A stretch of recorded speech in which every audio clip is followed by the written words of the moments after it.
दादी का ज़माना, अंधविश्वास। हेलो दोस्तों, स्वागत है आप सभी का हमारी नई कहानी में, दादी का ज़माना एक अंधविश्वास। इस कहानी में हम आपको इस बारे में बताएंगे कि कैसे पुराने ज़माने में लोग अंधविश्वास रखते थे और आज के टाइम में टेक्नोलॉजी इतनी आगे जा चुकी है, इतनी आगे बढ़ चुकी है कि कोई भी इन सारी चीज़ों को मानता ही नहीं है। ज़माना तो वैसे हमारा ही है, लेकिन चलती हमारी दादी की है। पीयूष बस घर से निकल ही रहा था कि कॉलेज जाने के लिए, लेकिन उसे अचानक ही छींक आ जाती है। उसे पिछले 2-3 दिनों से सर्दी लगी हुई थी, इस कारण उसे छींक आ गई। लेकिन इस चीज़ को उसकी दादी ने असफल होने का कारण बता दिया और उसे उस दिन कॉलेज जाने से मना किया। पीयूष ने समझाया कि उस दिन उसका बहुत इम्पोर्टेंट लेक्चर है, अगर वो लेक्चर उसने अटेंड नहीं किया तो इसमें उसका बहुत बड़ा नुकसान है। हो सकता है कि बहुत बड़ा नुकसान हो और इस साल का जो फाइनल एग्ज़ाम्स होंगे उसमें भी वो अलॉट ना हो। लेकिन उसकी दादी नहीं मानती और उसे किसी भी तरह से डांट के घर में बैठा देती है। इस बात पर पीयूष की मम्मी पापा भी उसकी साइड नहीं लेते, बल्कि वो दादी की साइड लेते हैं और इस वजह से पीयूष और भी कमज़ोर पड़ जाता है और कुछ कर नहीं पाता। लेकिन पीयूष की बहन थी सोनालिका, पीयूष की मदद की उसकी बहन ने।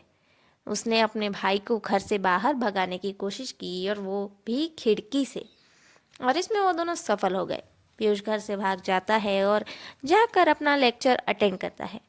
कुछ घंटे बाद जब वो घर में नहीं दिखता, तब उसकी दादी और मम्मी पापा सब सवाल करते हैं सोनालिका से, आखिर पीयूष गया तो गया कहाँ और क्यों गया।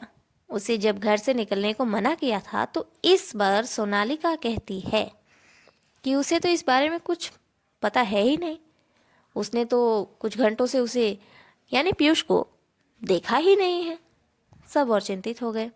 उसके बाद जैसे ही पीयूष वापस आता है, उसकी दादी और माँ बाप सब एक साथ टूट पड़ते हैं कि आखिर तुम कहाँ गए थे, क्यों गए थे, जल्दी बताओ, किसके साथ गए थे, कहीं लेक्चर अटेंड करने तो नहीं गए थे।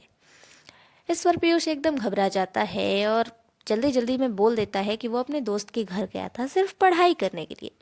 एग्ज़ाम के लिए तो सभी लोगों ने मना किया था तो वहाँ नहीं जा पाया, बट सिर्फ और सिर्फ पढ़ाई करने के लिए गया था। पर पीयूष ने ये बात झूठ बोली। वो सच में सिर्फ लेक्चर के लिए गया था, लेक्चर के ही लिए गया था, लेकिन उसे ये झूठ बोलना पड़ा। पर पीयूष का झूठ पकड़ा जाता है क्योंकि उसका एक दोस्त जिसके साथ वो रोज़ कॉलेज जाता है और आता है, उसके पास आज वो अपनी एक किताब भूल गया था। वो किताब देने के लिए उसका दोस्त तुरंत ही उसके घर पर आ जाता है। ये सब कुछ देखने के बाद उसके घर वाले उसे बहुत डांट लगाते हैं कि जब तुम्हें जाते वक्त छींक आई थी तो तुम क्यों गए, तुम्हें कुछ हो जाता तो ये वो। उसके बाद पीयूष और सोनालिका ने मिलकर सभी को बहुत समझाया कि ये सब अंधविश्वास है, इस पर विश्वास नहीं करना चाहिए। छींक आई क्योंकि सर्दी हुई थी, 2-3 दिनों से हुई थी। अगर बुखार होता तो उस वक्त बदन गर्म हो सकता था, चक्कर आ सकता था, क्या वो भी अपशगुन होता? नहीं। लेकिन वो बात इन लोगों के समझ में नहीं आ रही थी। अब उन लोगों ने कहा कि अब पक्का तुम तो फेल हो जाओगे, तुम्हें लेक्चर का कोई फ़ायदा मिलेगा ही नहीं, क्योंकि छींक आई और तुमने अपशगुन करके वहाँ जाने का काम किया। तुम फाइनल में भी नहीं जा पाओगे। अगले ही दिन रिजल्ट आता है और पीयूष एग्ज़ाम के लिए अलॉट हो जाता है। इसके बाद उन लोगों को लगता है कि इनफैक्ट उनकी आंखें खुल ही जाती है कि शायद ये सब सच है। पीयूष ने बोला, पर अपनी पढ़ाई के लिए बोला एक झूठ, और सच के लिए बोला, अंधविश्वास को झूठा साबित करने के लिए बोला उसने झूठ, और उसने कर दिखाया। वो जाकर एग्ज़ाम देता है और बहुत ही अच्छे नंबर से पास हो जाता है। अब उसके घर में कोई भी अंधविश्वास को नहीं मानता है।